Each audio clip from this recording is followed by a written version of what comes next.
Welcome back to VCT Game Changers APAC LCQ. Earlier, MLT nabbed the first victory of the day. Who will be the second? Will it be Deviant Topaz or will it be NEONS? Fluffy, this matchup actually has happened in the Swiss stage, right? Deviant Topaz did lose to NEONS 0-2. And for sure, Deviant Topaz are going to want a revenge this time around. Of course, and of course they played that Bind and Haven on that series, so maybe towards later we'll find out if they're gonna repeat and learn from their mistakes on those maps, or maybe choose something a bit different this time around. Who knows, right? Who knows? I think that, with regards to revenge matches that happen in the playoffs, I feel like these teams are like fueled with like more momentum, especially since you have eyes on you this time. You have, this whole setup, and it is a high pressure environment, right? So going over, like, for example, for Deviant Topaz, revenge isn't the only thing that they're dealing with, right? They do have a bit of that roster change once again, and we're gonna see if that difference is gonna be what throws Neons off, or if the lack of time to practice will be their downfall instead. I mean, there's a lot of different factors going into it. I think NEONS especially, they are a bit more solid as a team, and I think that there's a couple players that we can talk about later that can really stand out and really push the boundaries of what they've been able to do. Oh yeah, for sure. But checking out right now the Deviant Topaz lineup, they still need, I feel like, that big break, that big push in order to to let them, I guess, overcome somebody as powerful as NEONS, especially since it seems like these guys are sort of like their uncrowned rivals, so to say, in this LCQ. And I feel like we do have some familiar names on here as well. We do see Elise, Ratatouille, who has been like a mainstay here at the VCT Game Changers. But of course, it seems like right now it's a new squad as well, and they're dealing with a whole there's a lot of synergy changes that they might need to do on the fly here. Yeah, about specific players, I mean, you already mentioned Elise or Ratatouille's, another graduate from that SMG squad previously, and Toffee Waffy, of course, being one of the core Sentinel players that always frag out. But on the other side of things, we also have the very strong NEONS NE lineup, where we have these amazing players all tie, and although they haven't, let's say, skyrocketed to where they want to be, they've consistently been able to at least be in those qualities. On Open 2, they made it to the 24th, and in Open 3, they made it all the way to 10th. So they're slowly improving over time, and Yoki, I think, is one of those standout players that really has been pushing that envelope. Oh yeah, I definitely think Yoki, she has storied history with qualifying for Elite in particular, right? She hasn't missed one yet. I believe like she has been part of teams that have qualified to Elite both in 2021 and in 2022. Foreshadowing? She is Anyone? another SMG graduate. It seems like these players, they've always had that pedigree of competitiveness, and whatever team they're in, they've always been those shining stars. Yeah, absolutely. Speaking of shining stars and skyrocketing, as you mentioned earlier, I do remember Yamroll being on the squad formerly known as the Capybara Gang. I do remember her being on the Rays and being very memorable indeed. So definitely two players that you want to watch out for. And now going into our map select right now, we have Pearl, we're seeing Bind once again, and we have Haven. And right now for these teams, what are you thinking, Fluffy? Is this favoring any one team in particular? I mean, considering at the history where they got 2-0'd on Bind and Haven, and again we see Bind and Haven, it could be a good improvement for Deviant Topaz to really do a comeback and reverse things. But starting out on Pearl, that's a bit more of a 50-50 for me, as we know that Yoki has a lot of those aggressive playstyles, and if she is able to really leverage that, I think Pearl could be their map, but it could also reverse back on Topaz. So it really depends on, I think, the opening frags more than just the maps. Yeah, Pearl is gonna be like the weird wild card here, especially since the previous time that these two teams have faced each other, they did do it on Bind and then on Haven, where we saw NEONS really really challenge Deviant Topaz. And I feel like Pearl, maybe it is going to be the pick of Deviant Topaz here. Perhaps they do have something prepared specifically for NEONS, especially since this is a revenge match for them. They're gonna prove that they can't, NEONS, you can't defeat us twice, in other words. And I feel like for Deviant Topaz, they do have to lean into that, especially since for NEONS, they already have seen several strategies that come from the playbook of Deviant Topaz. Exactly, especially on the latter two maps. So Pearl, a good way to start and set the tone for things. We move on to Agent Select to figure out what agents we're going to bring to the battlefield of Pearl. Attackers looking like they're going to lock in that Killjoy automatically for Toffee Waffy. We know how important she is as a Sentinel player. She always gets those multi-frags, and on Killjoy being able to lock down a lot of these long angles will allow at least the attack to move a bit more freely. Oh, loving these two Jets once again. Yes, please bring her out a little bit more. This is potentially the last time we're gonna see her in this form, right? Oh, so sad. But yeah, it's looking like we are seeing the very popular Jet Phoenix duelist combo on Pearl coming in on the side of Deviant Topaz. Could this be? Don't tease us here, man. I kind of like this double initiator hover on the defensive side. Normally, if you double a roll, it would be that controller roll just so that you get a bit more space, a bit more perceived pressure. But a lot of info is going to be coming out for the defense, especially if they run that KO. It's not the world's most popular pick, but it shuts down a lot of those early plays, especially if you hit those key targets when they're going on the entry. Yes, and I believe this is Yam. I want to say that it's Yam roll over here, but she is going for that Astra pick as well. Very popular on Pearl, so we're going to see how she matches up next to Sakura.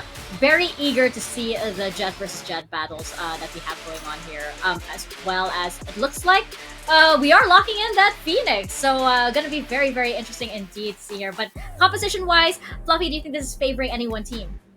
Not necessarily. You know, there's on one side for the attack, it's a bit more standard in composition, but on the second, a bit more experimental, and you never know where that's going to go. Well, we are going to find out indeed where it is going to go as we pass it on over to our casters to step into Pearl. Where's it gonna go? We're gonna be going again for this kind of matchup, right? It's Deviant Topaz versus NEONS. It's the LCQ. You know, this is gonna be their last chance to pretty much face off against each other here in the playoffs, and they're gonna see each other yet again from what they had already in the Swiss stage. But Dax and Zach, we're back together here yet again, Zach. And come on, in this kind of series, what do you expect this time around? Because I'm really interested with just how we have Deviant Topaz slotting in Ratatouille this time around instead of I believe Yu-Chan, which we usually saw perform really well for Deviant Topaz, and on the other it's NEONS who has that advantage where they won against Deviant Topaz in the Swiss stage. I think that Ratatouille was one of the most underrated yet incredibly performing players to come out of 2022 Game Changers in APAC.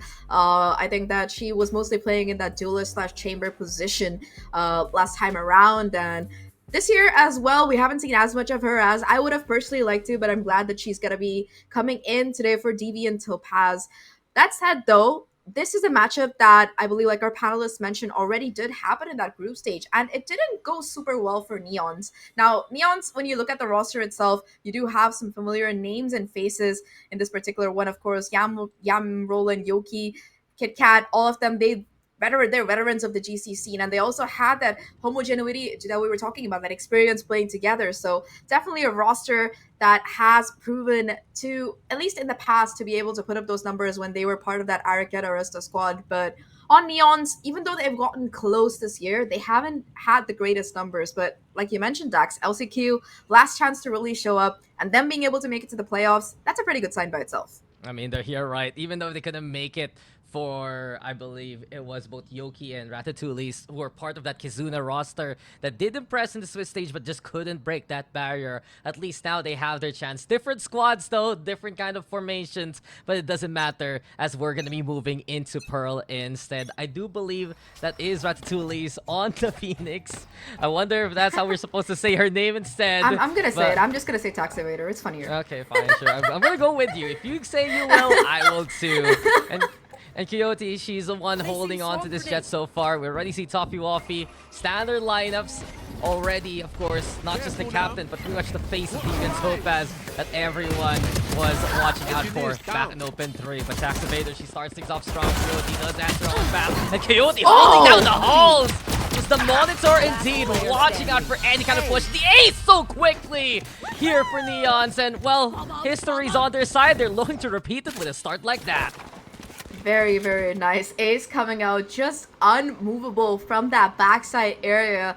And the thing is, even though the attackers were able to find that first blood with Elise getting that headshot, sorry, Taxivator getting that headshot, she was just not able to evade the crosshairs of Coyote. Just that Coyote howling on that backside. And off the back of that, it's going to be a full Spectre buy coming in for Neons here. You know, when you're a team like Neon, you got to be fast, you got to be aggressive. And if that first round is any sentiments of how this game might play out, I think we're in good hands, Dax. Yeah, I think though Neons, they're very confident right now moving into a series like this. They feel like after that 2-0 win back in the Swiss stage, they do have Deviant Topaz's number. And not only that, the next two maps after this Pro map are the maps that Deviant Topaz lost against Neon. So even if Neons wins this, even if they don't, they know that they have a good handle for this series. But here comes Elise. She wants to try and make an opening towards this A site already here for the side of Deviant Topaz. I do wonder what their new plan is with this Phoenix and Jet composition. They want to play aggressive. They need to find a way to support their duelists in the first place. I'm very surprised that we didn't see a nerf coming in for Phoenix with almost every other agent kind of getting some kind of nerf in one way or the other. He only gets played here. You can't be like that, Zach. Come on, if you watch the same VCT as me throughout the year, every time I see Jing pull up that Phoenix, it made sense to want to nerf that agent, especially with how attacker-sided these orbs are. It's just so easy to get that run-it back going with that being one of the 2 6-point ultimates left in the game here. It's just a lot of work that can be done. The recon though, that's a really beautiful one. Catches all 3 players on site, and just the amount of utility, it's denying the plant completely, Dax. Yeah, Felcha just lobbing the shock dart now. Anticipates the push there from Toppy, and it's all Neons here as they hold down the site. Yet again, this defense looking very strong, and Neons, as of now, they'll make it 2-0 in flawless fashion. That was a very, very satisfying round to watch. You know, a lot of mistakes the most common mistake that you see in these anti-egos is a little bit of excessive aggression. Hey guys, they don't have guns. Let's go push and get some eco frags. And then there's somebody with a sheriff or somebody with a right click that just takes you down. But very nice disciplined plays coming out of Neons here, who will be able to keep all 5 Spectres into this next round. However, for Deviant Topaz, they're finally going to be able to full buy. A little bit of an awkward buy for just one of the players here, but you do see that get a bit of a gun being swapped around. Tub given that Vandal instead being that Jet entry that you want to really see, or at least that Jet holder that you want to really see for the team. That said though, for Neons, they might be able to get that, for Topaz, they might be able to get that run it back early on as they go quickly towards this B site. I mean, you're running double duelist. You got Tub and Elise on it, and they're gonna push forever. Elise already starting things off strong. Coyote, though, the answer back. She was strong and hauls back in the pistol. This is where she got her ace. Can she do it yet again? This must be cleared here by Deviant Topaz. And Toppy walking will brave it, but Coyote with the frag. Answered back by Yuna. The trade works out in favor of Deviant Topaz. They have the man advantage, but it's still gonna be Jinwei who finds Elise there from afar. So 2v2, and Deviant Topaz already hurting here. They're trying to find the isolated angles. Yuna does perform, and the triple kill to end it. It will be Deviant Topaz on the board for now. I really like that patience coming out of Yuna there. You know, she got the spike. She didn't go for the plant immediately, though. Just waits for the peaks, the inevitable peaks to come out of Neon's side. And that weapon advantage at that range, just too much for Neons to really deal with. However, they made it so expensive here. With, of course, Coyote finding second. I believe that she could have gotten the third as well if she had time to get that reload or pull out the knives. But either way, they made it so expensive. Only 2 rifles are going to be carried forward by Neons. They're still going to be, by Deviant Topaz, they're still going to be able to scrape together a buy here. But definitely very, very expensive round. Yeah, a decent bonus there for the side of Neons. But their B side hold has been looking strong so far. Deviant Topaz decides to play away from that and move towards A instead. You mentioned a while ago, run back available here for Elise. She's ready now to try and go for the A main clear itself. Push herself towards the corner, can pop that second life to actually aggress and advance. Tub though also dashing on in. Fragments there, Jinwei sticking around onto the corner. Former Capybara gang member hiding so far. Tub does find her, but it's Neons who finds a way to hold down the line. Spikes planted though, 3v3 for now. Deviant Topaz playing away for post plant. Really nice shock dart from Felcha to be able to take care of those pesky nanoswarms if there are any on the spike here. But the positioning on this post plant from Deviant, it's gonna make things a bit difficult. Already half the spike being stuck. They're just holding on to it for dear life. Finally, the peek comes through though, and now it's just gonna be the defuse. They didn't expect Felcher to just stick. They counted the members. 1, 2, wait, there's Wait a a third, minute. and wait a minute. Neon just gets away with it. Pros don't fake, and a little bit of a distraction from the rest of the roster allows Neons to get that win. And this is what we're talking about, Neons. There is that confidence that they're familiar with the Deviant Topaz playstyle. They beat them before, and as of right now, they're putting themselves in a position of confidence to keep on going with. This might be Deviant Topaz's pick, but it's also a map that NEONS has just as much experience with. In fact, they're one of the few teams who are able to, if not win against SMG, at least put up a decent performance. They were able to pull across a 7-13, and for anybody who has been watching Game Changers APAC this year, that's a pretty incredible feat. Like, sure, you lost, but that's 7-13 against SMG, so that's still a win by itself, in a way. Well, Deviant Topaz, they picked this map because of that experience, right? This is where they beat GE back then in open number 3. They played against RQ and SMG as well, so they feel like they can gauge a bit of their experience on this map. But Neons, they know again what to do, holding back towards the dugout. CJ Sakura, the newest member of the Deviant Topaz roster here, looking at the very least to find any kind of contact. But Neon's just playing stay away. They get intel with the knife, courtesy of Yoki. As Suppress, keeping the opposition at bay. And Felsa, just a jiggle around to try and check out some of these corners, some of these angles. Waffy trying to find these contacts. And eventually Yoki will fall. A chance here for Deviant Topaz. We've seen these standoffs so far from these two teams. But Neons, they want to get the advantage yet again. The dart comes, looks for the intel. CJ Sakura distracted, but he's alive still. Coyote and Felsa eventually find the kills. And it's like we're watching a cover-based shooter right now. They're just waiting to find the angle against one another. Yeah, that looked really funny, but also for NEONS, right? That entire round, it was just a masterclass, as we've heard so many times from everybody when it comes to utility usage. First, to start off with that recon completely catching the Jet in her own cloudburst to be able to take her down, shut down Tub before she really finds any value on that site. And after that, it's just utility being spammed across the board. The shock darts, the Astra pulls, the smokes, everything. It's just, there was no chance for Deviant Topaz to even get that spike down, even though they were able to get onto site. And after that round, that was their last chance to really buy up. They're going to be forced into an eco here. I think I saw one Marshal and a couple of Sheriffs. Not much to really work with for Deviant Topaz here. Yeah, Deviant Topaz is struggling so far. NEONS has just played the game that Deviant Topaz wants to play and still comes up ahead from it. Not only do they have that initiator utility, courtesy of the KO as well as the Sova, but Coyote has just been the rock of B site, and as Elise here tries at least to go for the pokes and prods towards the high ground, Deviant Topaz bringing that spike away towards A instead. So distraction trying to be made here by Toffee Waffy as well as Elise on the lurk. Purple now as well as the hot hands. Still though, a single knife to keep them at bay, and Deviant Topaz rotate towards A.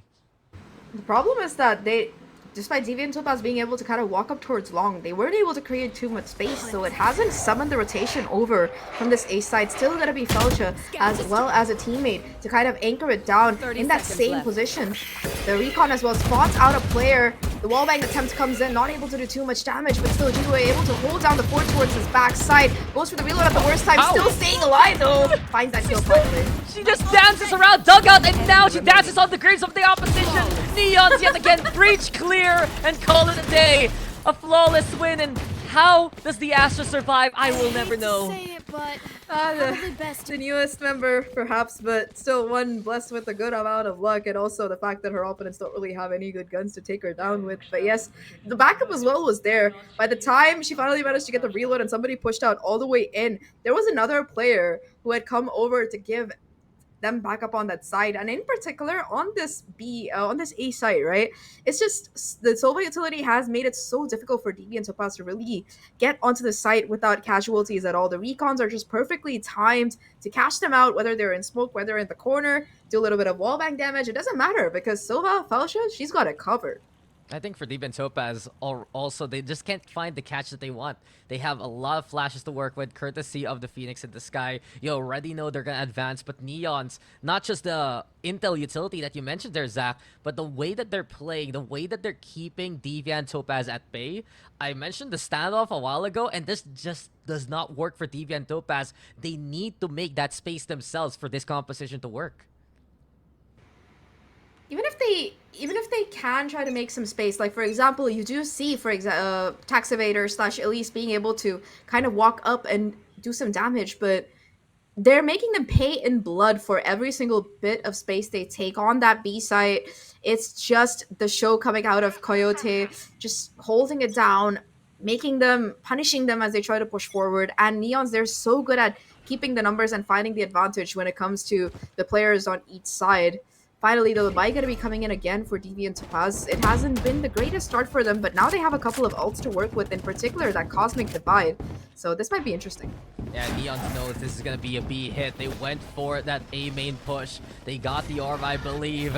And now it's Coyote versus the world here. She got the ace before the first round. Can she do so yet again? Oh, all for nothing as Tax Evader. She finds the kill.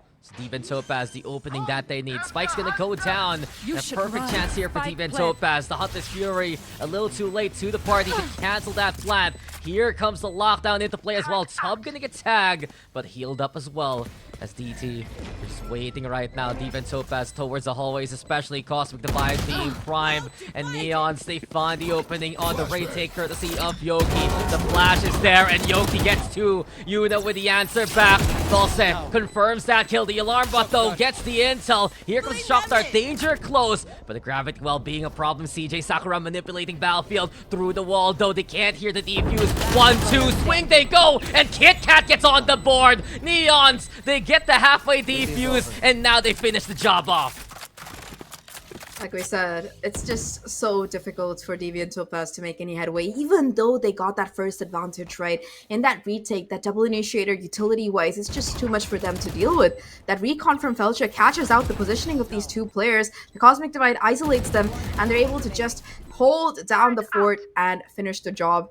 Now, to make things worse, it's going to be Coyote picking up the operator as well. And for Deviant Topaz, they're stuck in that vicious economic cycle of eco-buy because they aren't able to convert these rounds. Yeah, they just can't find their footing. That was their best chance, as they actually got that spike down and had the chance onto the site. But you start with a KO of Yoki, and then you end with finally Kit Kat getting those much-needed kills. Neons now acclimated and ready for whatever Deviant Topaz throws at them.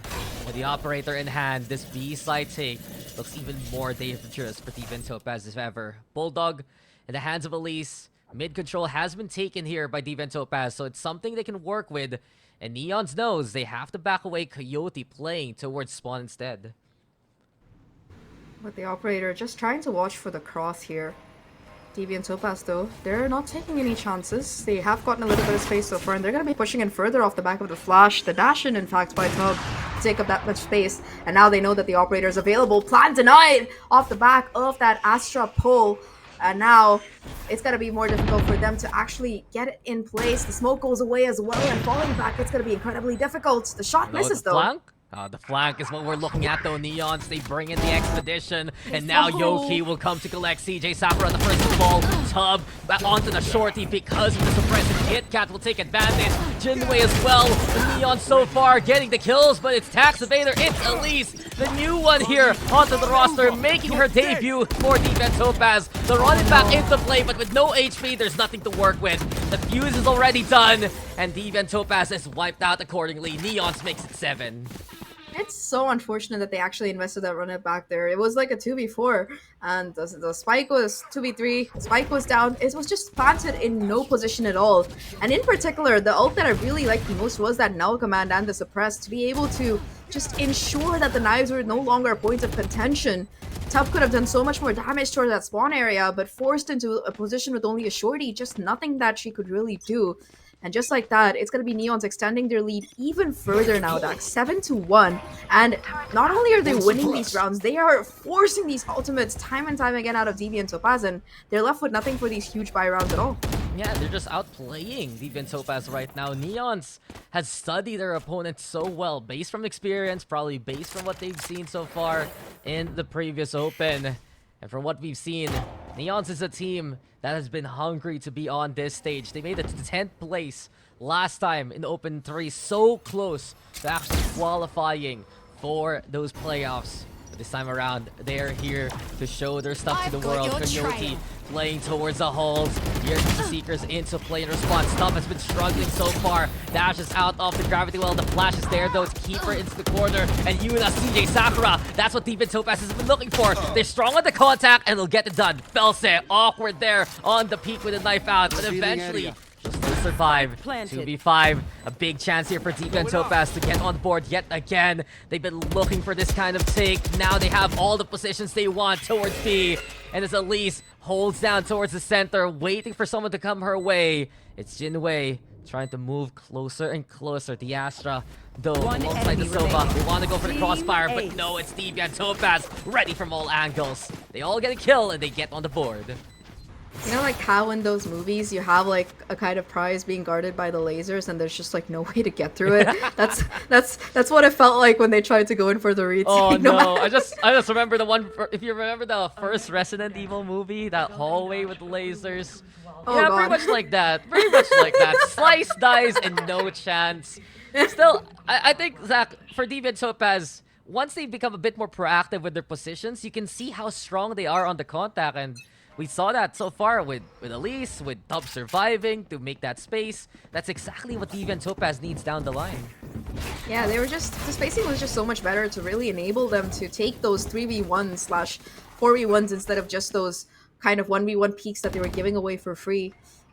Now the change of pace coming in once again, the fast and heavy hit on that B side worked out. Now, though, they have to be careful because KitKat has a lockdown for that retake. Yeah. And I don't know if they have any real way to counter it. They look to go for that A side through Art, but again, it's just that crossfire towards that backside that they have to break apart before they can even get that spike down. And it's a different configuration also for NEONS. The advance towards B instead, over onto the ramp. In the meantime, it's a hold here for Jinwei. We get it back. It was successful before. Here towards dugouts. And Deviant Topaz is kept guessing. Does Toffee Waffy realize someone's awaiting onto the corner? The captain moves forward and Toffee Waffy gets it done. Deviant Topaz, Huge an opening made towards B. It's a huge pick, yes, but the job's not done. I'm watching out to what Coyote can do. She's there still, playing away from the rest. 30 Toffee seconds Waffy's left. search. She's destroyed instead. And now with the spike moving towards Coyote, another duel won here by Neon. Such One an enemy important remaining. pick, made even more so here by Coyote. 3 down already, at least looking to challenge. But these duels are just not working in favor of Deviant Topaz. 10 seconds left. The curveball is there, but it's just a straight shot from Coyote even. What a statement made by her, and what a win for Neons this time. Just being able to solo hold, extremely good awareness coming out of Coyote there to be able to find those fights and win them out. A little bit of an awkward fight there, Toffee Waffy finding the kill, but just this performance coming out of Coyote to be able to not only find those first 2 kills in the spike, but also just clean up and get 4 on the round and deny any chance of Deviant Topaz to continue their win from that previous round. Just absolutely not happening. And KitKat still will be having that lockdown ready to go. Toffee Waffy 2 away from one of her own to try and counter it, maybe take some early space, but it's going to be so difficult for Deviant Topaz to hold on to the site, especially with the kind of awkward finagle bite that they have. I just want to say she has had the hottest hand so far from the get-go with Coyote, and well, if she's going to be playing at that level, how do you even beat Neons at this point? Deviant Topaz, they need to find the answer. They just can't force those right peaks, that kind of contact against Neons right now, who've been strong in their positions. And as Elise spotted by the alarm bot, Toffee Waffy looking to lead alongside Sub. Coyote, though, still ready to challenge. The raid boss is ready. A jump peek now to get the intel. Toffee Waffy lobbing the Nano Swarm. And Coyote will have to give up that space. Dash in now by Sub, looking to hug the corner. Wants a surprise angle versus Coyote, and enough utility was lobbed here by Deviant Topaz to get the job done. A big pick so far. The answer back from Neons, it's gonna be the Spike lockdown. planted. Cosmic Divide forced out as well to let them kind of fall back here. 1-for-1 trade as Yoki finds a kill onto Oh, they're Taxidator. pushing! They're going for the lockdown instead, but Felcha stops it in his tracks. They defend the lockdown as well and find a couple of kills to boot. So it is going to be a 3v2 situation as they aggress onto site. Yeah, they split up their forces, and Deviant Topaz now at a disadvantage. They tried to go for the long-range play. The taps come there from CJ Sakura, Oh, but no, KitKat, not the again. defuse gets done again! A second time in the same half! Felse holding things down, 3 for her! And it's now a 7-round lead here for Neons. Yet again, you can see for Deviant Topaz, half of them went for the advance, half of them stayed back, and in the end, they all fell there to Neon's hands. The thing about a Killjoy ult when you're trying to push onto it is that you have such a limited time frame, so it has to be kind of an all or nothing thing. And the plants coming out of Deviant Topaz, even when they get them down, they're in such a bad position on this B site because it's just not really visible from long. This time at least it was kind of sprayable down, but they didn't have the weapons. Only one player really had a rifle in the remaining 2, so it was just so easy for Neons to get away with this kind of spike sticking, pros don't fake nonsense. And last shot of the half, they have quite an insurmountable lead here. It's looking quite rough for Topaz. Yeah, it's unfortunately a bit sloppy here for Deviant Topaz compared to what we saw from them in the last open. And Neon's pretty clear cut on the advantage. Still though, Coyote getting ready, trying to play towards the alleyway. Neon's here, waiting for anyone to actually go for the push. Elisa tries to go for the challenge, and eventually she'll actually win it out. 4v4 though, as Toffee has been found. The run it back, utilized by Deviant Topaz, also to get more space towards Link. And it will be KitKat backing away in response. Belcher though, Hunter's Fury main goes from that last round, used up here in the current one. Yoki though, Jinwei on the board. Here comes the Seekers into play, and Neon's here again. The numbers are in their favor. KitKat gets the kill, and it's all up to Elise in a 1v3. The wall falls, and Elise will tumble appropriately. Felse with another strong round here, Zach. And Neon's, it's 10-2 to end the half win. So far, she is 2 out of 2 when it comes to Hunter Fury damage. She's just been just doing so much work off the back of the utility and the ultimate. I think for me, Falcha has been the player to watch out for so far, but before we head into second half, let's see what our panelists have to say. Neon's looking very, very prepared indeed. It looks like they've, dotted the I's and crossed the T's. And I just don't think that Deviant Topaz clearly have, an understanding of how this series, how this map is going, as well as Neon's do at the moment, Fluff. I feel like, especially as the tone was already set on that pistol round, it's such a big difference between how they're playing to how I imagined it, because Neons, they didn't play Defiant on this map yet they're still showing the same consistency and potency that they had in their previous time that they did play against each other.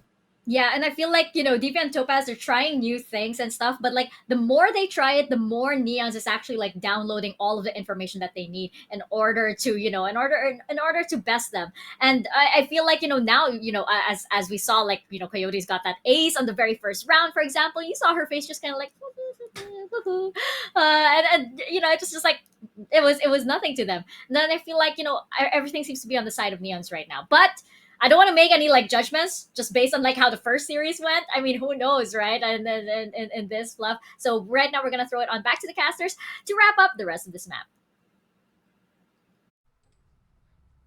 Deviant Topaz, they need to make that chance happen though. It's such a long rally to try and tie up the scoreline if ever. And it will begin with a strong pistol. Seems like though Ratatouille sees had a strong debut so far here, Zach. 10 takedowns along the way. She's found a lot of space with the run it back, but there's a few moments perhaps that it's a little too ambitious, and Neons are really good at punishing the plays that Deviant Topaz do that are a bit risky. They've been really excellent in just using utility to create the advantage of the duelist. Now with that, so it's just going to be a lot of pressure on the shoulders of Toffee Waffy to be able to ensure that the defense, it looks a little bit stronger here. Going to be that Soul Sentinel to really deal with.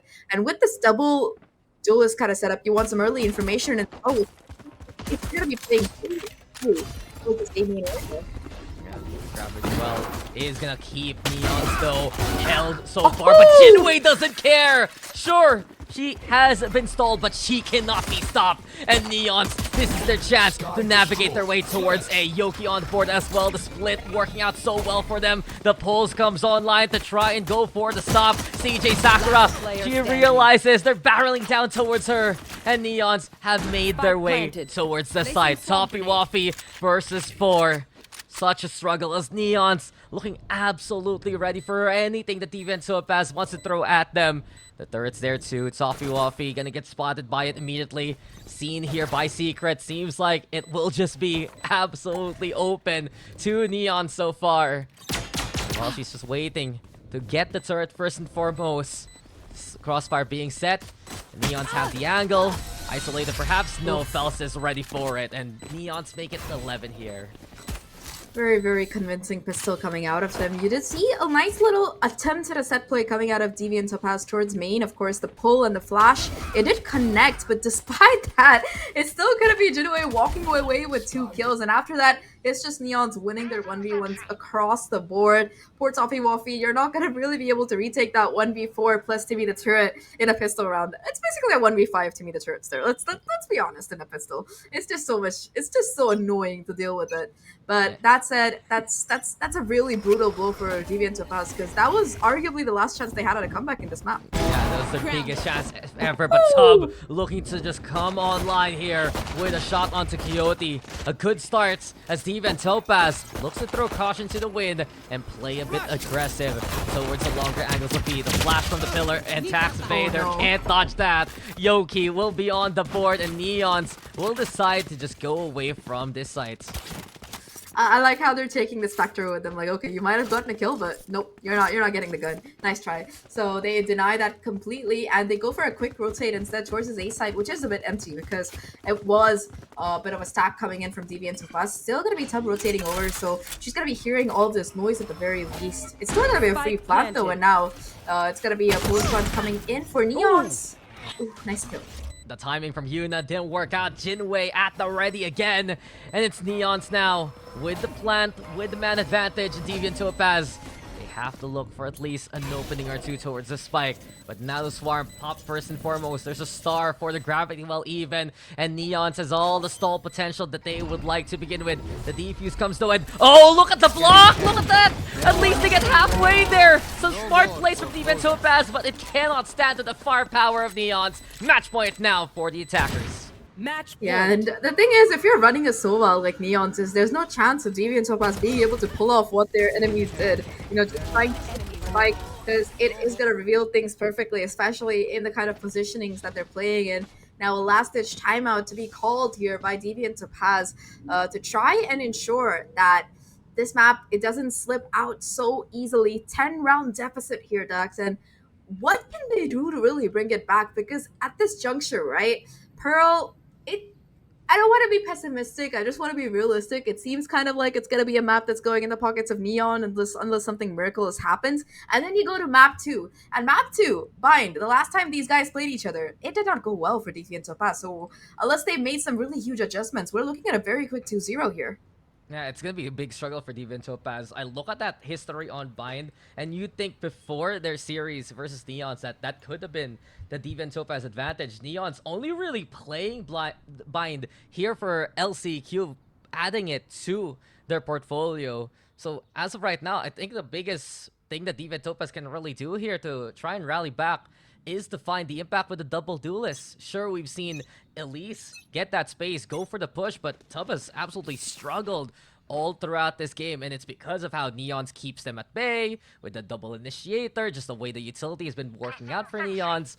Deviant Topaz, they need to get kills as soon as possible, make these rounds as quick as can be, and here we have it now. Towards A main, we're gonna get that clash. Coyote though dashing on forward. It's all Elise in the front line, and she's left behind by the rest of the roster. Deviant Topaz backing away towards the site, but the damage has been done by Neons. Huge kill onto Elise there. That's going to mean no more run it back for the duration of the round, because it was pretty close to getting online. Just a couple of kills tops, and Elise is more than capable of it, but not only does she go down, she also gives a Vandal to the side of Neons. Like they're already, like they didn't need an upgrade in this bonus round, but now they have it. Again, discipline coming out of Neons. You're waiting for perhaps another mistake from the side of Deviant Topaz, but they're just going to be trying to hold on to the site, maybe punish them as they make their way forward. creating the impression perhaps that a rotation has come in. But Topaz, they're happy to kind of just hold it slow and play it to their pace. Good flash though from Deviant Topaz, at least it gives them intel, and that's the go signal for Neons instead. Oh no! The rotate back, Tub kept that bait towards Secret as CJ Sakura burns down to the fragment, and Neons again and again, bit by bit, kicking at the opposition. The fight back from Tub, eventually she does get the kill. It's 4v3 though, and the null command is there from Neons. The suppress, looking absolutely stellar if ever. No heals, no way. And just no chance really here for Deviant Topaz to go for the top up. They need to go for the fight and fast. Toffee Waffy wants to go for the push towards main. Finds Yoki by the tail end of her ultimate. KitKat though on the board. Here comes Belsic. KitKat with another one. Just no breaks here versus the Neons. And it looks to be a sweet victory to end it. 13-2. It's Neons taking Deviant Topaz's map pick away.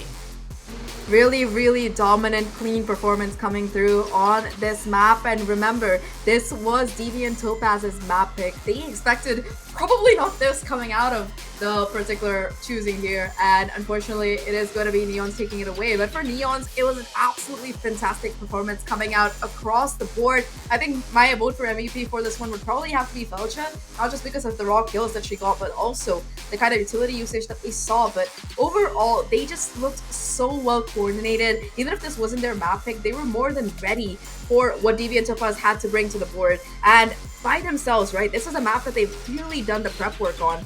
Incredible plays coming out of them overall. Yeah, I'm just love to see what we can get more from Neons. Give it also to Coyote, a way that she's able to just solo hold, win those duels, and be able to find the impact for all the angles. I'm not sure if I'm even more impressed compared to the pistol ace to the one where she held by club and just found the spike, found the kills, Probably and the second one. everyone coming her way. This is what Neons is all about, a team that has been improving more and more in the previous Swiss stage. We'll throw it over though to the panel to break down that Neons victory.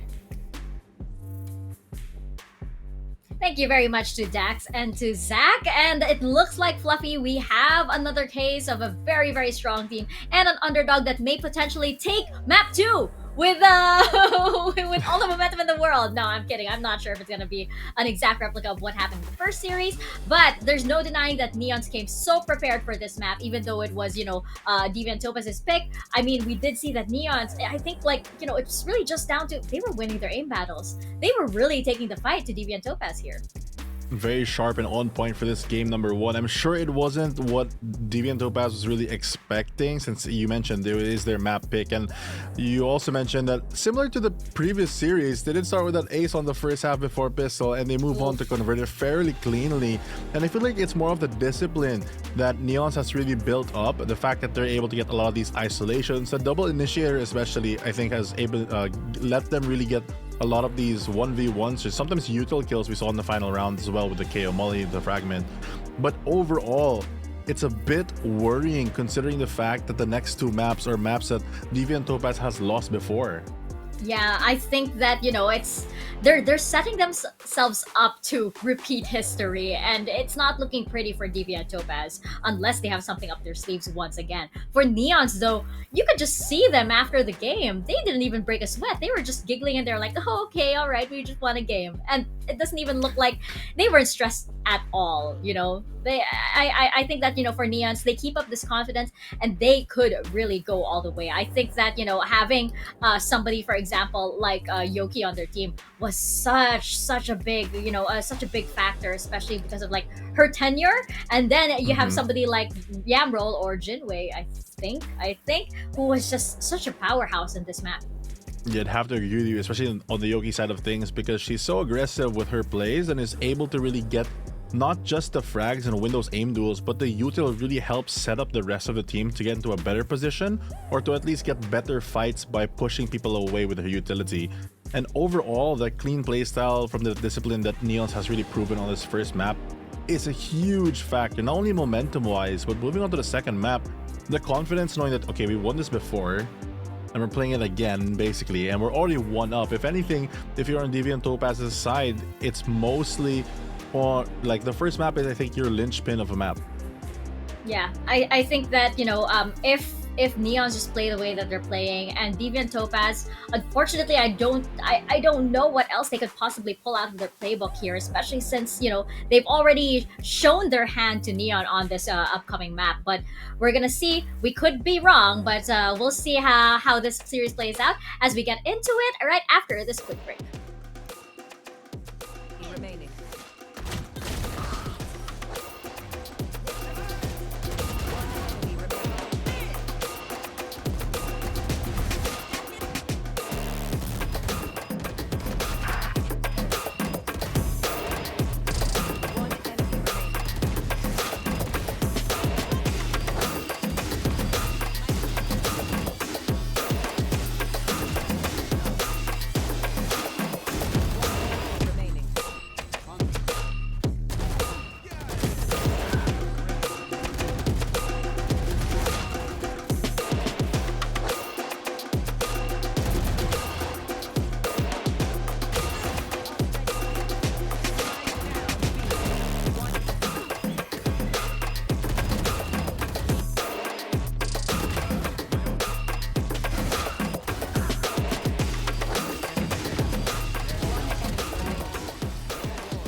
NEONS takes Pearl away from Deviant Topaz, and the question is, as we step into Bind and potentially Haven, if history is going to repeat itself. It looks like NEONS are in top form indeed. Deviant Topaz, they need to pull out something a little bit desperate if they're going to get the one up here on NEONS. I mean, we've already seen today that map 2 can swing the opposite way completely, and that's the dream right now for Deviant Topaz, because they need to strike really hard for this, or else they will be dropping into that low risk. And looking at the maps, being Bind and Haven, we already mentioned these are the two maps that they've played before, and Deviant Topaz, for lack of a better term, has struggled on this map, especially against this specific team. And I feel like, on one hand, though history has said other things about it, the fact that they're allowing this to even go through the bans gives them a bit of confidence to maybe show that they have improved or maybe change something up. That's true. That I like that you brought up that point, especially since, like, you know, they probably have, you know, they did potentially learn from their mistakes, right? I feel Right. like NEONS here, they also have, you know, a lot more to add to whatever strategy they have prepared here. I feel like with their performance on Pearl, they were able to just download all of the strategies, every which kind of play that the Deviant Topaz was able to put out there. And I feel like the same may potentially happen on Bind here, especially since NEONS, they weren't just winning like through strategy alone. They weren't just winning through utility alone, even though that was excellent as well. It was just like, you know, it was like, for example, Fellowship would just speak and then get two, and then, you know, it was things like that.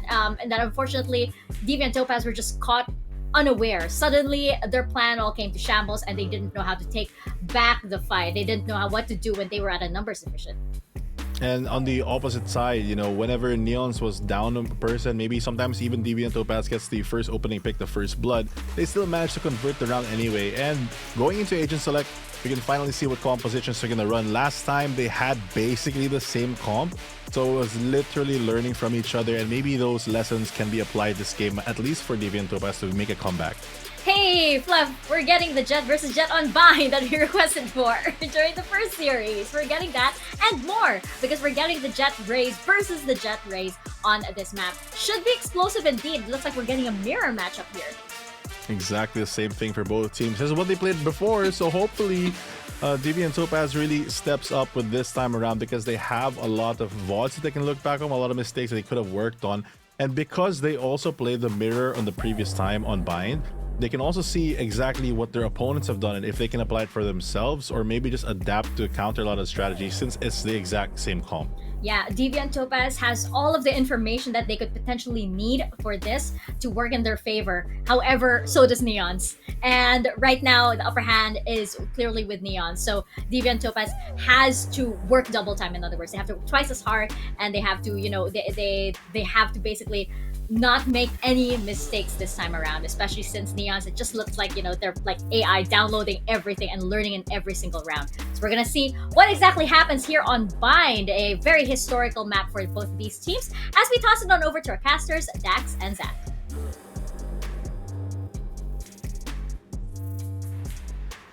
Look, it's as go again can be, Zach. Well, it looks like you're a little shocked there that we're gonna get a mirror matchup that we're actually seeing Bind, but Deviant Topaz is willing to challenge NEONS on, well, a map that NEONS has beat them before. We are back though, ladies and gentlemen. Dax and Zach still together here. We're going for map number 2, and it's do or die for Deviant Topaz. If they don't win this, they will fall to the lower brackets.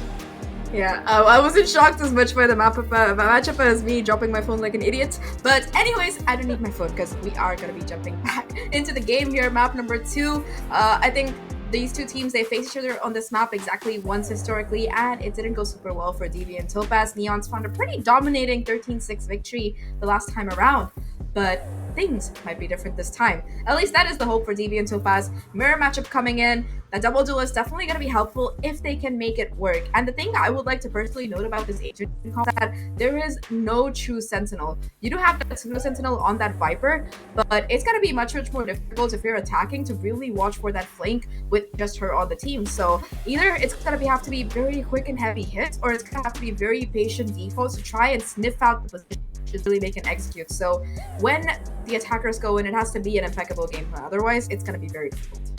Yeah, impeccable is the right word. It has to be so synergized between the two duelists. We already saw those kind of problems in the first series that we had, and as of right now, if Neons can just keep on with the same kind of momentum and pace that we saw in the first map, then they should be able to have the advantage yet again over a team that they already beat in this map back in the Swiss stage. And one thing again I need to point out here for Deviant Topaz, yes, you have Ratatouille, who has been an incredible player for Kizuna for quite a while, SMG alumni as well.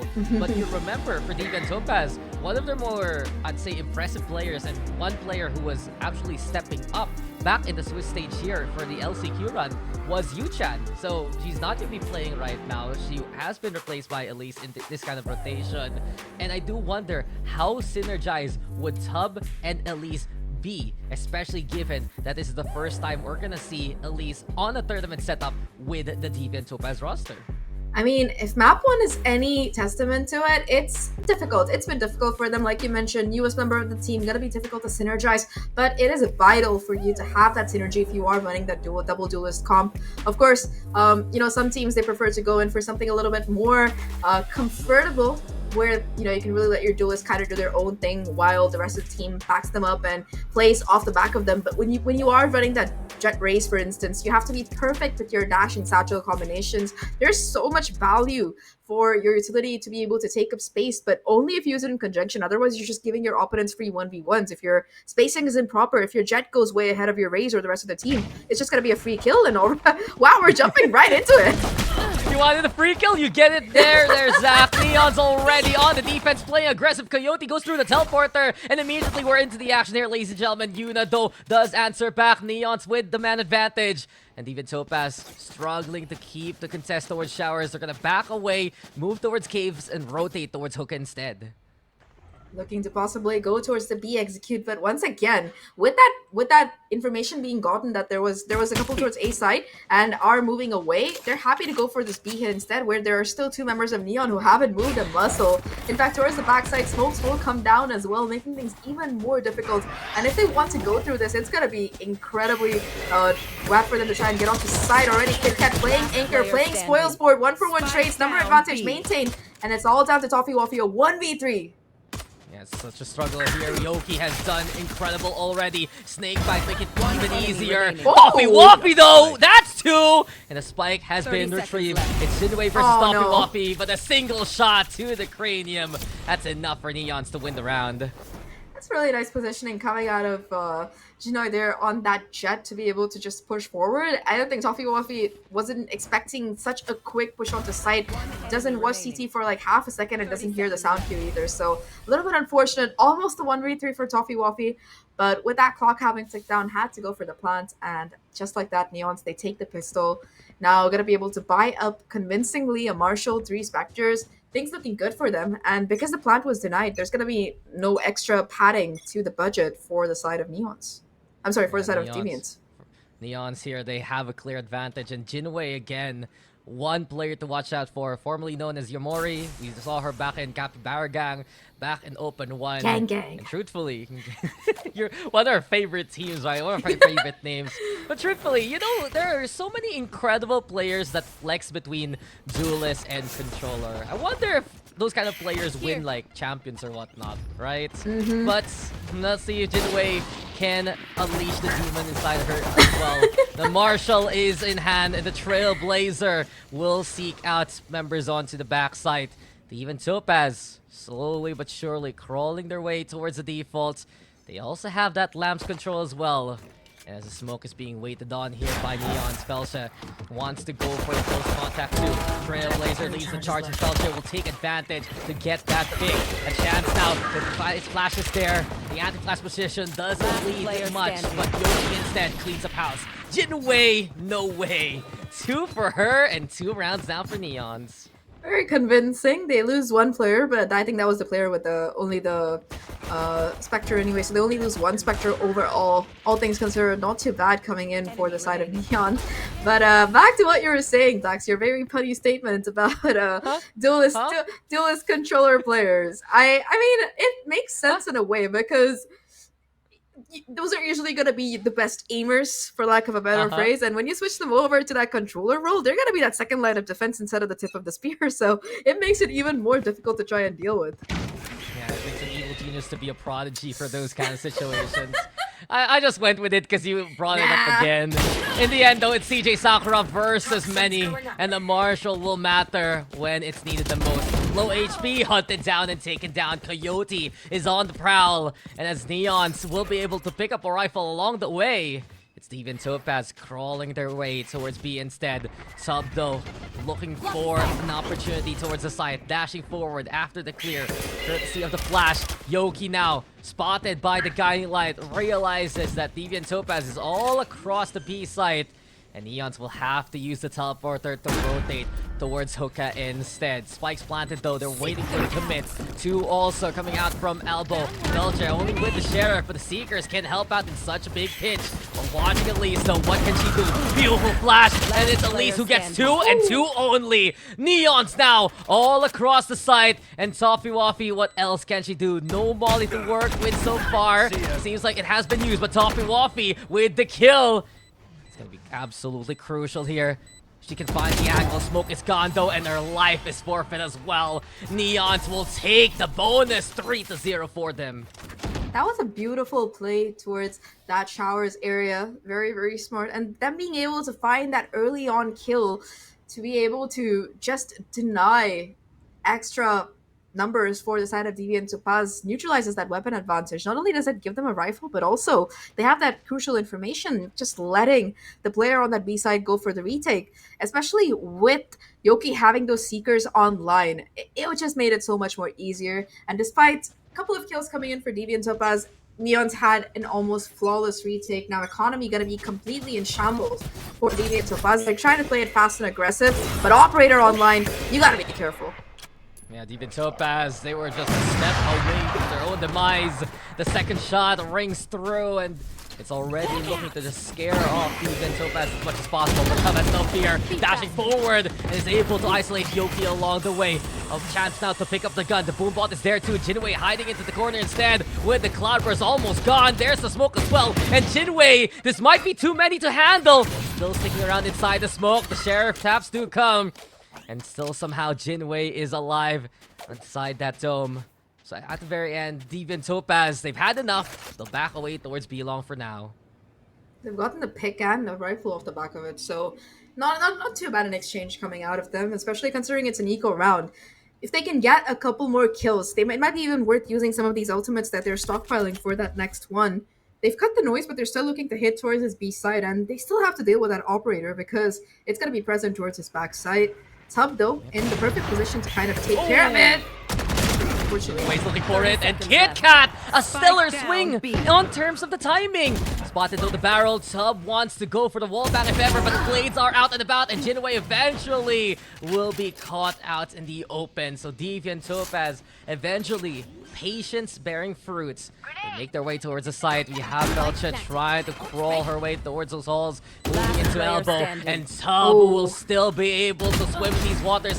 Pray for Tub. Coyote will answer back, but immediately Elise is there. So a thrifty win for Deviant Topaz. This is what they can do in these scenarios.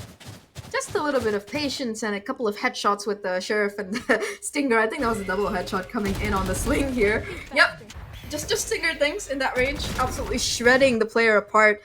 You do see some pushback coming out of the defense here, but despite that, Deviant Topaz, they take it with perfection. They also hold on to all of the ults here, so they're gonna have both that Showstopper and that Orbital Strike ready to go for this. Suddenly a much more advantageous position, and because of that, it's going to leave the economy of Neons kind of on the last leg here. They're still going to be able to buy up, but it's going to be an awkward buy, if at all. I see a Judge and a Bulldog, though, I mean, I don't think we can really call the Judge an awkward buy after all the Judge kills we've seen today.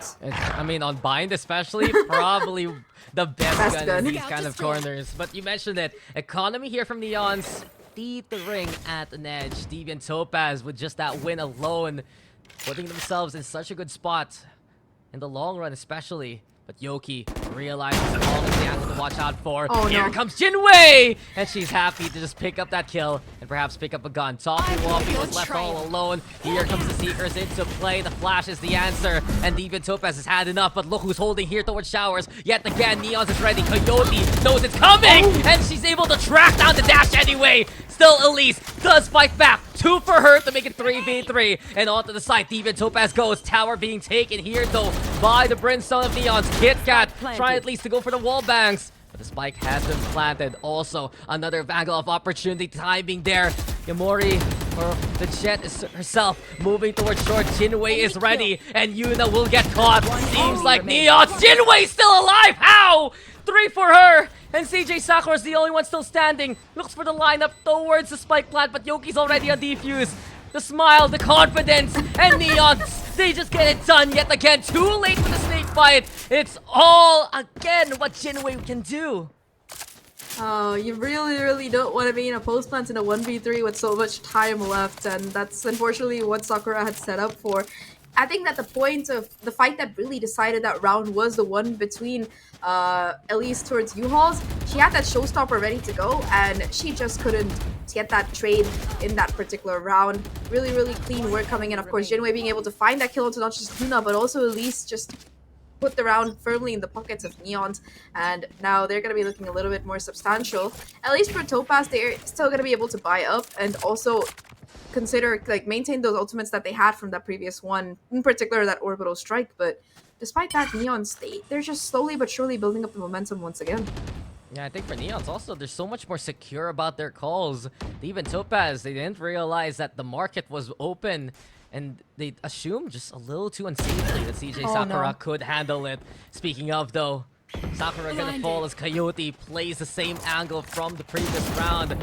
Mistakes were made, lessons haven't been learned, and Yoki here play together Jinwei. And yet again, the setup into the crossfire. Neons, the traps are just ready, and they're sprung by Topaz instead. A good flash into the kill. Yuna fighting on back. The Guardian Tap's doing the damage that needs to be done. And now it will be a 1v3. Realizes the rifle can't pick it up, and KitKat instead will find the stumble of Yuna there. 3 for her, and Neons now make it 4 rounds a gap.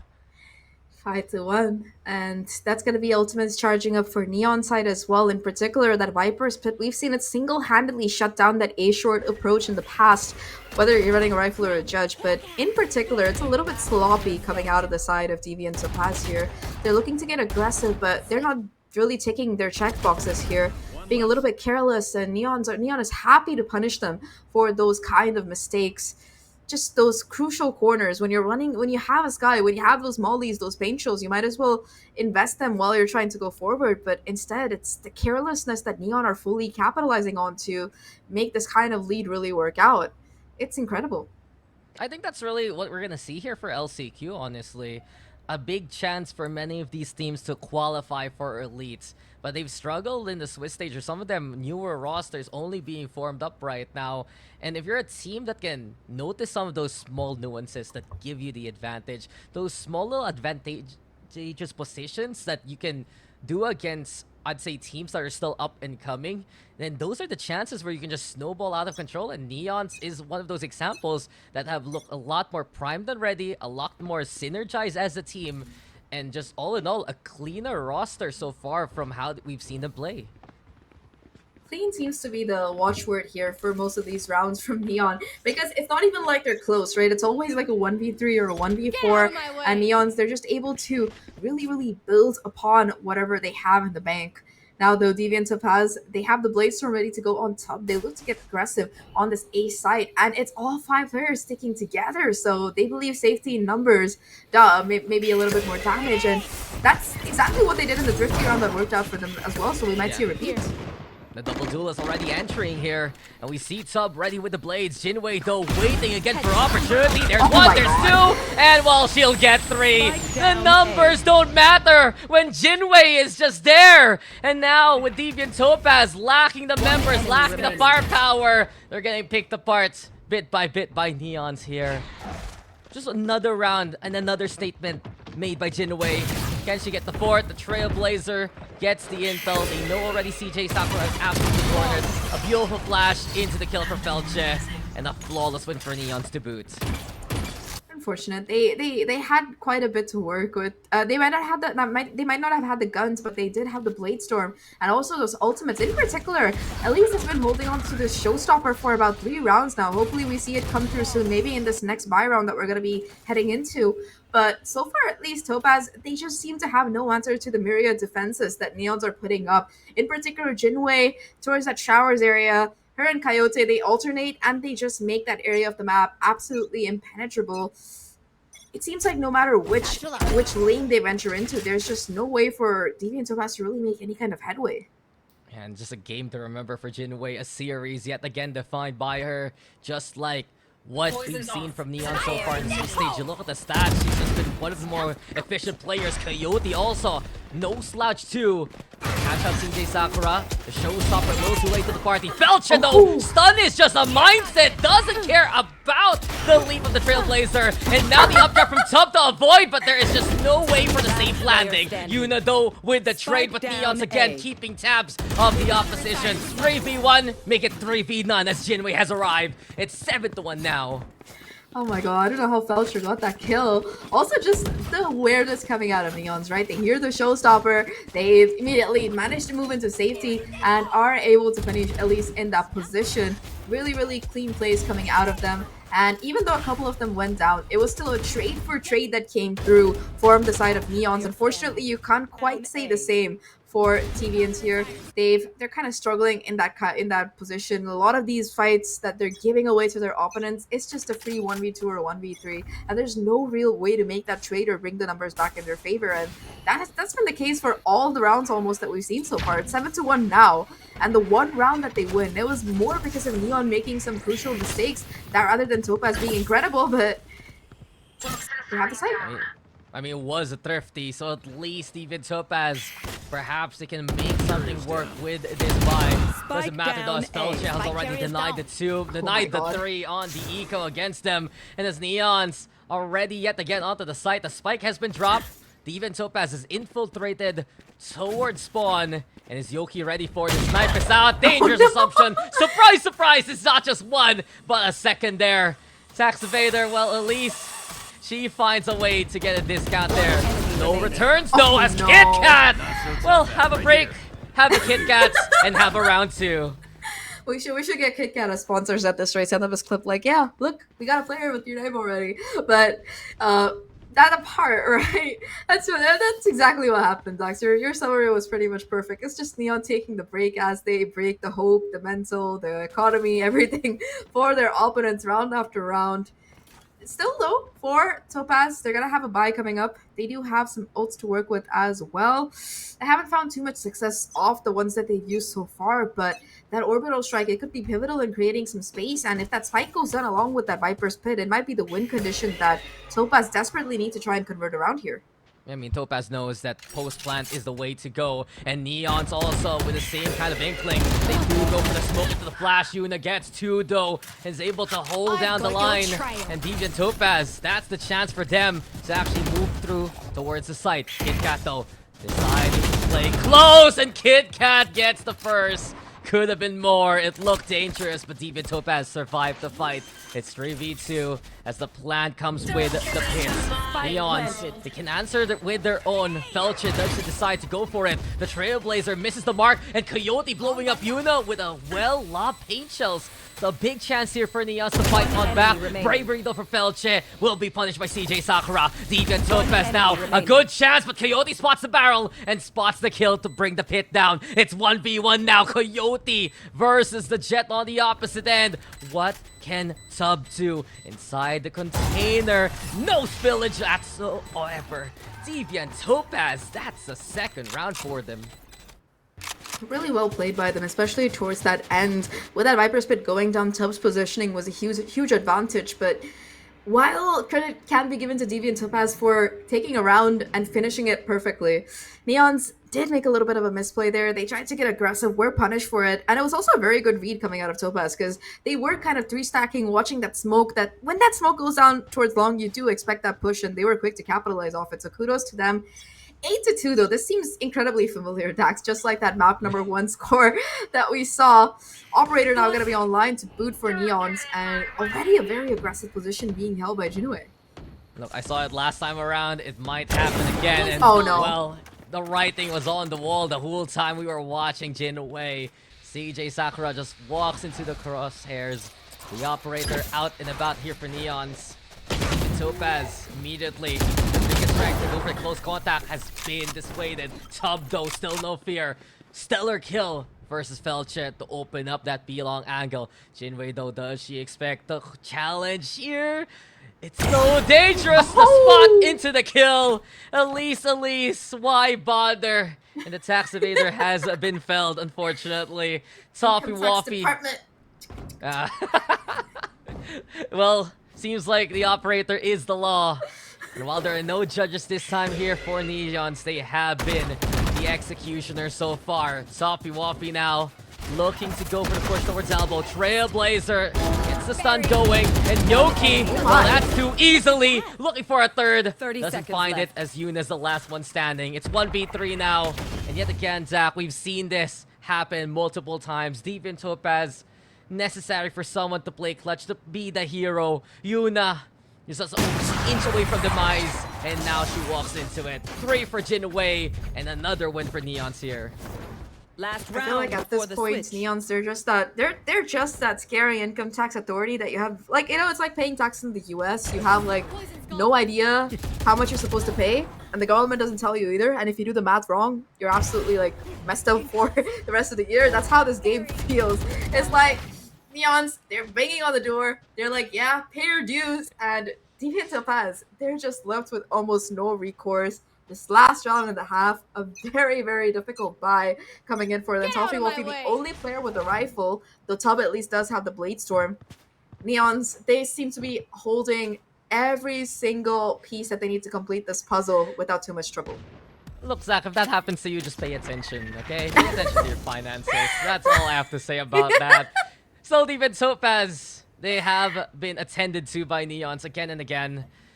And how many times have we seen this from Neon? So prepared in terms of the angles. Deviant Topaz is the one looking to find the opening. And while they're strong, if they can put themselves in a good situation, Neons has done an incredible job this game, and even the last one, right, to keep Deviant Topaz at bay. It's less at bay and more like completely stomped into the ground. It's just been a dominant performance coming out of Neon's side so far. They look incredibly confident, and that's what happens when you have a roster that's been playing together, at least the core of it, for the last couple of years here. Neon's just looking very convincing today, and now they look to get another 10-2 before we switch sides right now. They try to enter into the side already. The flash kind of playing havoc with Deviant Topaz's chances. Felcha in the smoke as well, trying to play spoil sport, but it's going to be Elise to take her down with the Sheriff, and they try to push even further, finding huge success here. 3v5. Yeah, the confidence from Deviant Topaz to go for the overrun and gives them an angle to work with towards elbow. Tub now with the up back, and the blade finds her mark anyway. Yuna also with the kill. CJ Sakura in position, and that was just smooth from Tub. Corrects mid-air to get such a stellar blade. But of course, who's amazing? Our panel to break down that half. Fluff, you saw that last round, right? That push from Elise and Tub, and that was able to, like, you know, really push back Neons. That was what was missing, I feel like, for the duration of this half. Unfortunately, it seems like Deviant Topaz found that confidence too little, too late. And I feel like, you know, the rounds that they won here, it was just too expensive for them. They, you know, they needed like a couple of ults. They lost, like, you know, maybe 3 or maybe 4 members of their team. It was just like too expensive, and at the same time it's way too costly for them to win just a few rounds. Exactly. The cost is just so high for them to scrap how many rounds together. Good on them, though, for finding the momentum back in those couple of rounds, but it's more on Neons really playing so cleanly, because this double duelist composition has really went into their strengths. I think both Jinwei as well as Coyote have really popped off on the Raze and Jet combo, because if one of them falls, they just trade, or they're able to still get the space, and more often than not, they just win these opening duels that really put Topaz into a back foot. Yeah, and I feel like again, you know, when you're up against these two, Coyote and Yamarol, who are just like really, really feeling themselves today, it's gonna be difficult. But the sides are gonna switch. Who knows? Maybe it feels like Deviant and Topaz are feeling this other side. We're gonna find out as we pass it on back to the casters. Well, at least they found it at the end of the first half, right? Deviant, Topaz, if they can do what they did in that last round, if they can bring back that confidence even more so, they're gonna have a chance. If not, Neons are ready to run away with the series. We're back though here, Zach, and look at how many kills Jinwei has had so far in just a single half load. 17 takedowns. Looking so strong no matter what agent she's playing. This Neons roster really acclimated and looking more so ready here for LCQ compared to the other teams we've seen so far today. Yeah, they've been definitely putting in the work here, and it's quite clear to see they managed to from if you look at their performance from Open One until now, they've definitely managed to expand their map pool. But more than that, they've been able to kind of stick with the same players for most of the time, so they're able to like really improve themselves and build that synergy. So from Open One until now, they've shown significant improvements in my opinion. But for Deviant as well, right? They're just making some switches. It is LCQ. They have Elise coming in, and while Elise is a fantastic player by herself, she still needs to fit within the dynamic of her current team. Now Deviant looking to get a little bit aggressive here, and Tub finding so much value off the back of that first push. And the confidence still here for Deviant. Topaz didn't flinch whatsoever. Found that third shot, and third time's apparently the charm there for Tub. Neon still moving forwards towards the site, the one-way, keeping them dissuaded from showers, and a shorty in hand here, up close and personal for Top. But KitKat! Okay, sure, picks up the shorty now, and KitKat ready for a break here perhaps. CJ Sakura getting away, 1 HP still alive. KitKat with another one. No, can't get it, but it's Coyote instead with a kill towards Tub. Advantage here towards Deviant Topaz though. Coyote holding towards showers. The Poison Cloud still a big bother. Yuna waiting on the opposite end, and this is gonna give a chance here for Deviant Topaz to just stick the defuse along the way. The flash into play, gets halfway. Yoki now the only one still standing, and Yuna will come to collect that kill. Deviant Topaz looking like they're more ready here for the second half. Definitely better prepared, and of course Tub in particular, right? We've been talking a lot about Junwei and how incredible she's been on that jet throughout playing throughout the series, but in this map in particular on that jet, she's been having just a hell of a game here. Now there has to be some kind of balance, and that's a good start coming out of Tub to be able to be that counterweight, to be able to put across just as much of an impactful performance of her own.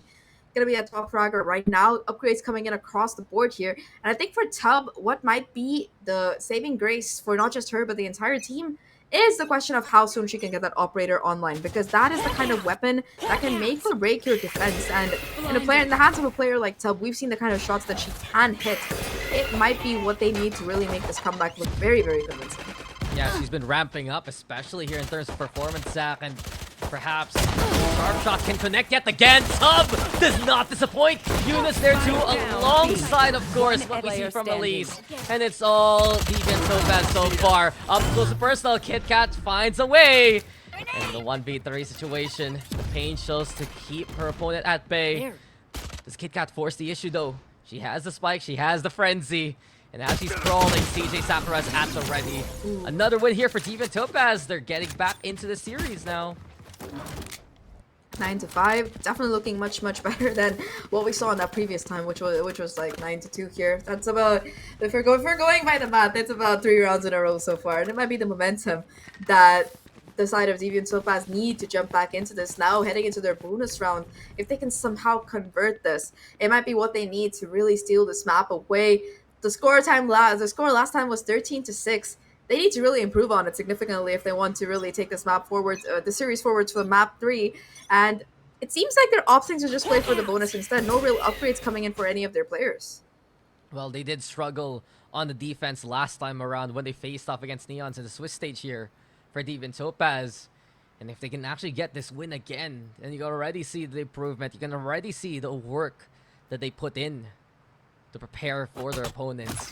Speaking of preparation, lamps being held by Tub. You have Elise here watching out for hookup, but the boom bot gets a bit of intel, so Neons knows that the shower is held here by Deviant Topaz so far.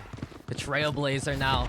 Also to scout out for information, and it's Jinwei with no fear alongside the race of Coyote, but Coyote felled up close by Toffee. Jinwei with the trade. Does she expect there's a second? Yes, she does. And while Elise is still alive, it's Tub who has made her way towards the site. 2v3 for now. KitKat in a difficult scenario. Same case for Jinwei, she's so low already, and Deviant Topaz, they can see the hope, they can see the chance in front of them. Jinwei though with a third, Tub though answers back. KitKat, it's now Yuna, ready for any kind of action. And Deviant Topaz, they've done it against Zach. Bonus has been won by them. Absolutely stolen away, and it all starts with that Spectre kill, right? You see the satchel in, you see the opener, sure there's an immediate trade, but aside from that, it's just the positioning being held across the board. Both Tub and her fellow duelist just doing so much damage here that there's just really no chance for any kind of opportunity for Neons to really jump back into it, to try and get the defuse, to deny them the space. And now Neons, they're going to be the one kind of chasing, caught in that unfortunate economic cycle. Pretty close to a couple of ults, in particular my eyes are going to be on that Blade Storm possibly coming out of Jinwei. But we talked about this, Dax. The operator, it's finally online. Yeah, you called it, Zach, and of course the encyclopedia of game changers will know exactly what these teams would do. In the end though, it's no surprise whatsoever. Tub has been hitting some stellar shots with the Sheriff. A single bullet is enough to fight back with Jinwei. It's dangerous to challenge that operator with the Marshall. And while the scopes are ready, it's Jinwei walking into those sidelines, and Jinwei still wins! The head has been found, and Jinwei gets the job done! I'm just impressed, but of course the job isn't done yet. Yuna's watching towards Garden, looking to pick up that operator if ever. But man, Neons, they have an absolute talent in their roster. Her name's Jinwei. KitKat also with the spot, the jumping Toffee playing with fire. It will be a rotato and a push towards a Neons. They decide to go for the Blade Storm as well. Do they wait though for the Jet to begin with? Viper leading charge with the Toxic Screen, but Toffee, a good spray down towards KitKat. The Molly's there too as Coyote is kept at bay towards Showers here. And a CJ Sakura also with utility. So Spike getting played on out. Here comes Jinwei! And she's found 2 in the round so far. Spike now planted. It's a 4v to reset. Yuna finding Felcher though. Here comes Jinwei one more time. 3 already in this tangle, but Yuna answers back with 3 of her own. Yoki now versus Yuna. The Skies looking to find the fight. And the Seekers are out as well, so at least Yoki trying to buy a bit of time. Yuna with the HV advantage. A single bullet is enough here for Yuna. She's already going for the defuse. Gets halfway. Just needs to finish the job off, but the head has been found! And Yuki, what a way to win here for Neons! A thrifty! Wow.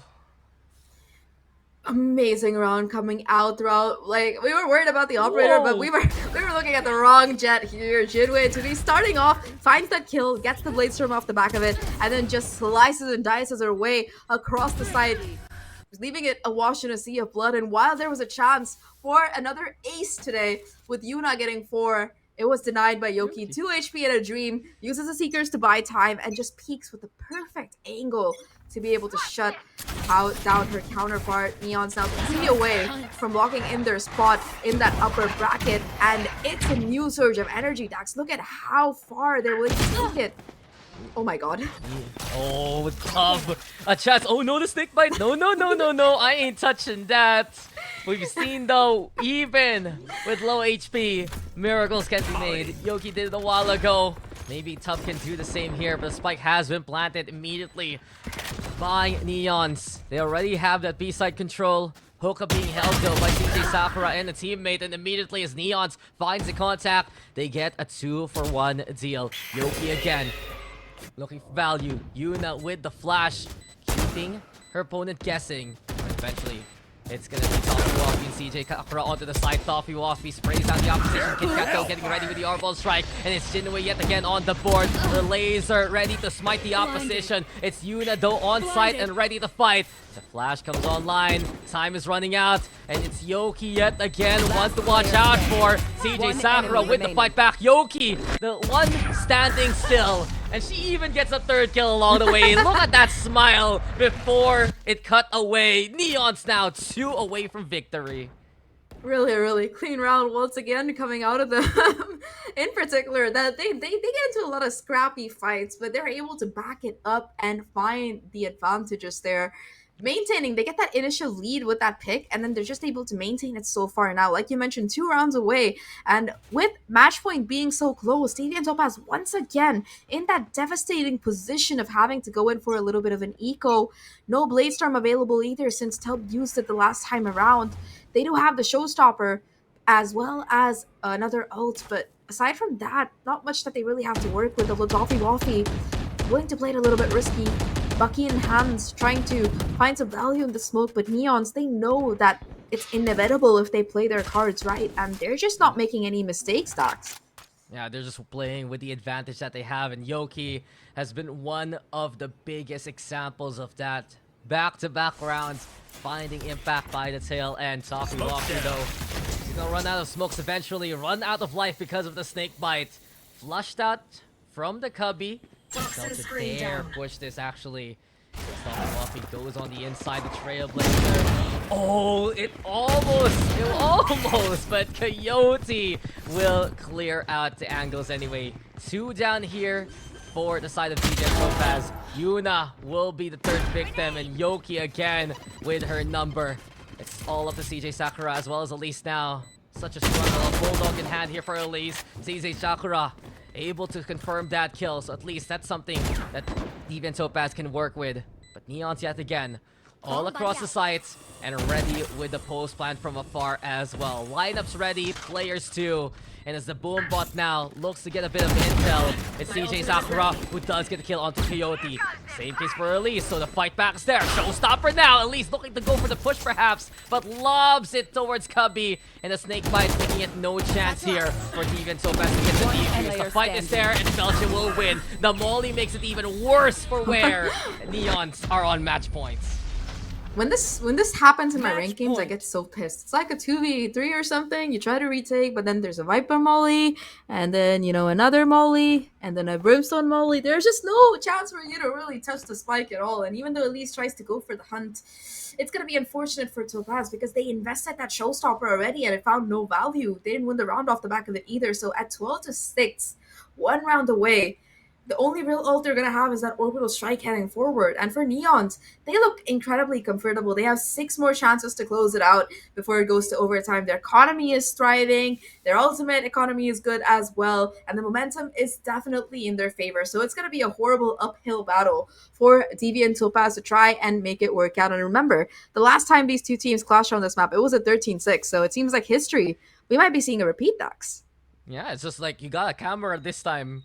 You have a recording here, and from what we've seen so far, though, from Neons, is as soon as we saw Deviant Topaz have that strong rally at the start of the second half, it was Neons who, bit by bit, found those kind of adjustments, and it did boil down to some of the clutch plays, courtesy of Yoki, some big impact kills, courtesy of Yamroll.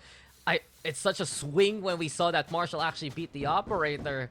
It's still overall that Neons get the jump on the Deviant Topaz. They get in strong positions to go for the clash, and as soon as they get that plant going, they have enough members to play both on and off site. Yeah, they've been playing incredibly disciplined. It's just an uphill battle for Topaz. There's just no other way to say it. They've looked a little bit rough throughout the days. This entire map, it's been, during your attacking half, it's been a question of, did you check the corner? No, you didn't. Rip, 2 kills already down the drain. And now, despite making some micro adjustments, being able to find a couple of rounds here and there, Neons, they're still firmly in that driver's seat. Now, across kind of 2 players stacked up towards this long area, trying to hold that crossfire. 3, in fact, around this beast site. That is going to be where the spike is heading. So there's a chance for Topaz to really bring it back. But for that, they're going to have to hold strong because the onslaught is coming. The cavalry pretty soon. I've got your trail. Big impact kills here, especially courtesy of Yuna and Sub, but the Seekers will already force them off. Big intel provided, space created here for Neons. The flash hitting the backside, and there's no way for Elise to fight versus Jinwei. Coyote also seeking a target. Brings out the Showstopper, doesn't get much with it. Double strike though, gonna be the answer from Deviant Topaz, keeping Neons away from the site. Ooh, 30 Spike isn't seconds down left. as of yet, but Yuna Oh, is. no. As Jinwei gets another one done and dusted. Yoki looking to go for the plant. Here comes Stuff and the rest, but Coyote's in the corner. CJ Sapper eventually with the check, but Neons turn on the lights because they absolutely shine. This team, they just repeat history. They celebrate another 13-6 win That's so on cute. Vine versus Deviant Topaz. Another 2-0 as well against rivals they made so far. And it's a Neon's day today here, Zach, because they have been impressive in this series. Very, very dominant show coming out of them. That first map, of course, stealing away their opponent's pick. And that was two things. Number one, them being incredibly good on that particular map, but also just a little bit minor mistakes coming in from Deviant Topaz as well. But on this map number two, right? Deviant Topaz, they don't check their corners, yes, but it's just such perfect angles being held. Incredible utility usage as well, and overall Neons, they were in control every step of the way. The beginning of the round, the mid round, the post plans, everything. It's like they were taking things off a list, like good. The only few rounds that we really saw that were excellent coming out of Topaz was in that second half. And apart from those couple of mistakes that they were able to capitalize on, I feel like Neons were just also much quicker, much better at adjusting to their opponents. Like, they changed the pace, Neons, they're ready for it. They like to play in a different area of the map, they're quick to counter and try to deal with that. So overall, I think that Neons, they just looked so much more in control. They did their research, they did their prep work, and I think that despite them being kind of in that bottom rung of that, not being in that top teams to qualify for that LCQ, they're still one of the most likely contenders. And today's 2-0 performance, it's a great sign of that. But anyway, I think that's going to be goodbye for me and Dax for the day. We still have our panelists though, so let's see what they have to say. Thank you so much to Zax and to Zach. I thought they forgot about us for a minute. I was like, oh, wait, hold on, Zach, no. But Fluffy, it seems as though Neons could be one of our top contenders here for those two spots going on over to Elite, especially since they're in this form right now. Yes, Deviant Topaz was able to get a few rounds in and all, but like it seems like, you know, Neons, they just kept their calm and they were able to really bring it home. Not only were they able to do it, they were able to do it so cleanly. I feel like the core players from NEONS has really held really well together over time. Zach already mentioned how they've been playing together for so long, and it really shows because in a lot of these high pressure situations, it just feels like they gel a bit more and they've done a bit more prep. Yes, I totally agree. I think that you know, for Neons, you could really feel that synergy coming in here, and I feel like I don't feel like it wasn't there for Deviant Topaz. I feel like it was there. I just feel like, you know, whenever Neons would just get like, you know, a 1-up on Deviant Topaz, it would just feel like they didn't exactly have like a plan B or a plan C, or they didn't have the pieces to pull that plan B together, you know? There wasn't that contingency in place for them, especially like with Vine that, you know, again, Neon's already defeated them on before. They already seen this playbook happen before for Deviant Topaz. So I think that, you know, I think that if ever, you know, they do come across this team again, or they come across another team that might read them in this way, I think that those strategies have to be in place for that. It has to be super polished, especially at this level. It's already LCQ and no one really wants to go to that lower bracket. But unfortunately for Deviant Topaz, it's been a very difficult road because the lessons that they should have learned the first go around wasn't necessarily applied in this specific match. Not just because of maybe themselves, but also because Neon is also constantly improving.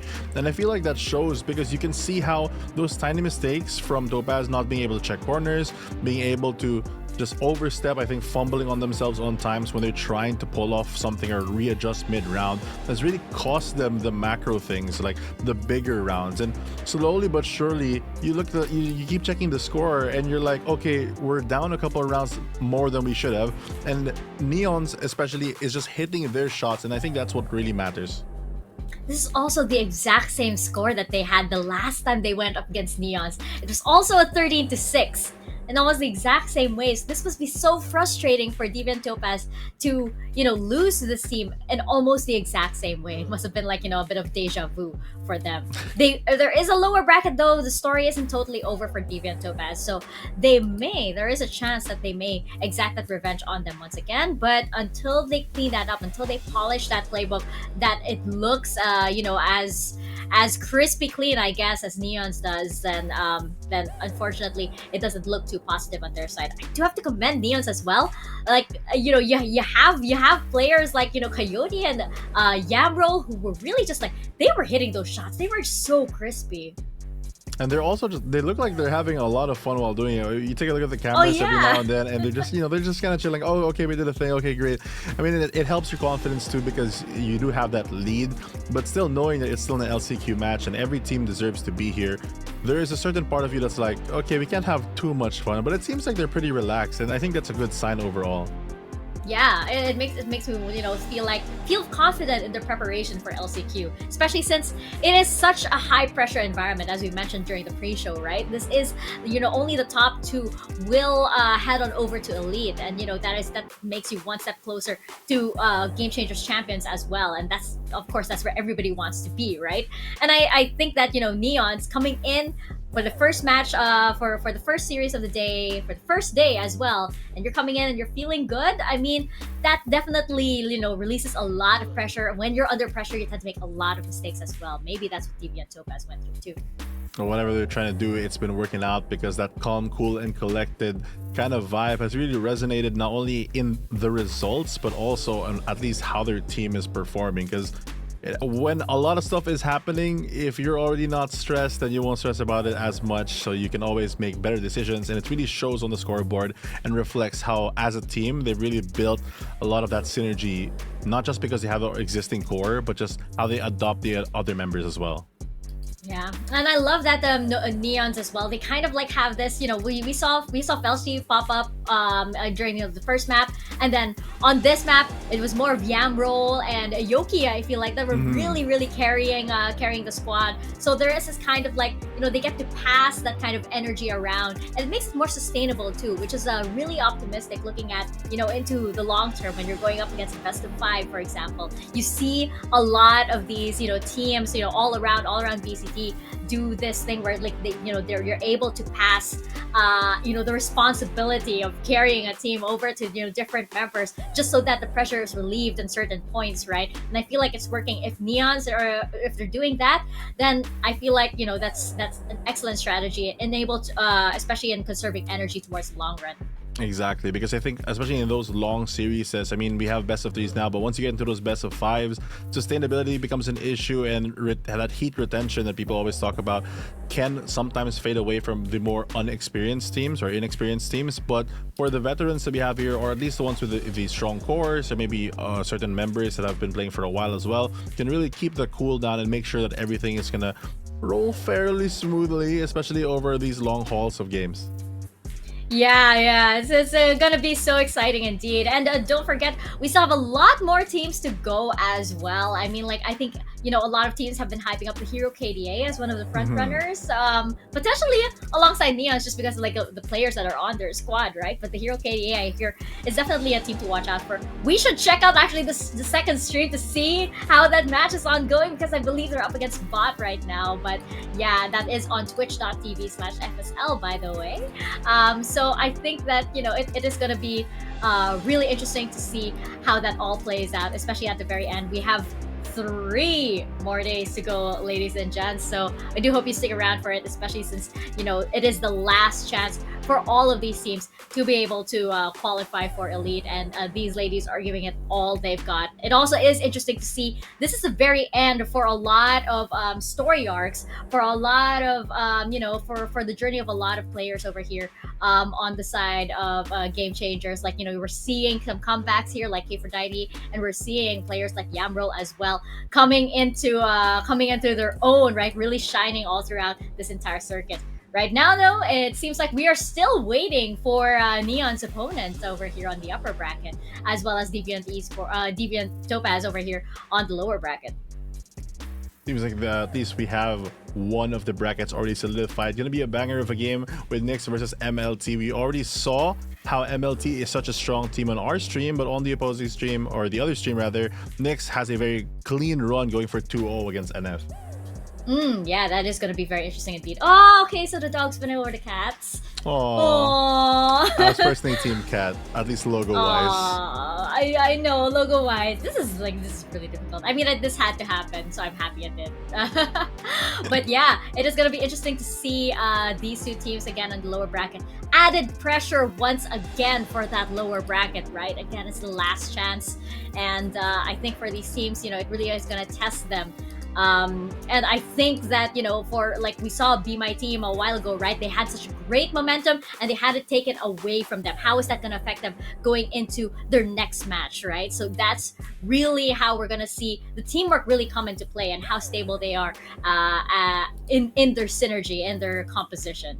Exactly. Yeah. It's really not just about stability, but we talked about already that resiliency and relentlessness to just make sure that everything is going to go smoothly, no matter how long you have to play and no matter if you go up or down, because in LCQ, it is a pretty brutal bracket. I mean, yes, you have another chance when you get to the lowers, but it's always a difficult spot to be in mentally because it is your final game. I mean, there are some teams that are they like the lower bracket crawl because they kind of I guess the additional pressure kind of makes them feel a little better. I mean, yeah, I'm not gonna name names, but those teams are kind of doing pretty well for themselves, if I do say so myself. But yeah, we're gonna see indeed who makes it out of that lower bracket, if any, and who manages to stay on top in the upper bracket when we do come back. This is just the start of our playoffs, and we have the whole weekend together, ladies and gents. So once again, this has been Mika and Fluffy for day one of VCT Game Changers APAC LCQ. We'll see you guys tomorrow.